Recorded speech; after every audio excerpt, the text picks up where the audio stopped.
जोहार साथियों, जय भीम, जय संविधान। साथियों, चंद्रशेखर भाई, कल से पार्लियामेंट के अंदर ही हमारे देश के संविधान निर्माता बाबा साहब अम्बेडकर की प्रतिमा के आगे ही आप युवाओं के लिए आपके दर्द को देखते हुए कल जो हुआ है घटनाक्रम, उससे हम ही नहीं पूरा देश जो मानवता में और जो युवाओं की भावना रखता है वो सब पीड़ित हैं। आप लोगों के लिए कल से चंद्रशेखर भाई धरने पे बैठे हुए हैं और इनके समर्थन में ही आज हम लोग बैठे हैं इनके साथ में। साथियों, आपने जो लड़ाई लड़ी है, ये मैं जहां तक मानता हूं कि आजादी के बाद पहली बार युवा साथी स्वतंत्र होके बिन राजनीतिक लड़ाई है ये। और वो लड़ाई, आपकी जो पीड़ा है, आपके साथ जो अन्याय हो रहा है, पेपर लीक की घटना है, मैं सरकार से कहना चाह रहा हूं, सरकार इतनी हठधर्मिता क्यों रख रही है? पेपर लीक प्रकरण हुआ है, 22 लड़कों ने आत्महत्या की है, लेकिन यहाँ के केंद्रीय शिक्षा मंत्री इस्तीफा देने को तैयार नहीं है। इतनी हठधर्मिता क्यों है?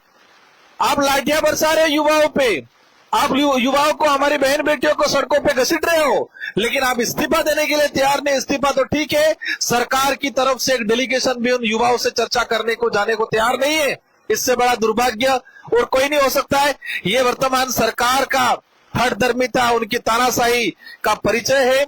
हम लोग, हमारे साथ जी, साथ ही हमारे सीनियर साथी यादव जी, हम सब लोग, और हम ही नहीं, आपसे इस पार्लियामेंट में किसी भी पार्टी जो वर्तमान में एनडीए के साथ है, इनके अलावा जो युवाओं की हित की बात करता है, वो सब आपके साथ में खड़े रहेंगे।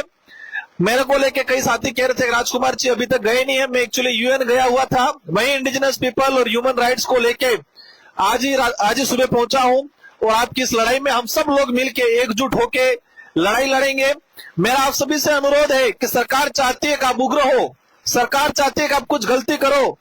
आपसे अनुरोध है कि गलती नहीं करनी है, हमें उग्र नहीं होना है, धैर्यता से इस लड़ाई को लड़ना है। हमारा एक ही मकसद है कि वर्तमान सरकार के शिक्षा मंत्री जी इस्तीफा दें। पेपर लीक प्रकरण में ये नीट का ही पेपर नहीं, राजस्थान में हर प्रकार के पेपर लीक हो रहे हैं। और वर्तमान बीजेपी सरकार, भजनलाल जी जो मुख्यमंत्री बने हैं, पेपर लीक के खिलाफ ही उन्होंने अभियान चलाया था और आज सत्ता में है, लेकिन आज के उनके होते हुए भी कई पेपर लीक हो रहे हैं। पेपर लीक में जो मिलने वाले जो लोग थे, नीट में जो लोग सम्मिलित थे, वो सारे के सारे लोग कहीं न कहीं भाजपा से जुड़े हुए। हमारे सीकर का एक व्यक्ति था, हनुमान जी जानते हैं इनको, वो शायद भाजपा से चुनाव लड़ा था और वो पेपर लीक प्रकरण में, नीट पेपर लीक 25 लाख युवाओं के साथ अन्याय किया, उसमें इसका नाम आया है। लेकिन भाजपा की तरफ से कोई स्टेटमेंट नहीं आ रहा है, कोई कार्रवाई नहीं हो रही है। लेकिन ये लोकतंत्र है, लोकतंत्र की ताकत हमको दिखानी है और ये तानाशाही राज भारत देश में नहीं चलेगा। इस देश का संविधान बाबा साहब अम्बेडकर जिसे लोगों ने दिया है और इसको हम संजोएंगे। संविधान ही हमारी ताकत है, इस ताकत के बलबूते हम आपकी लड़ाई लड़ेंगे। जोहार, जय संविधान, जय भारत।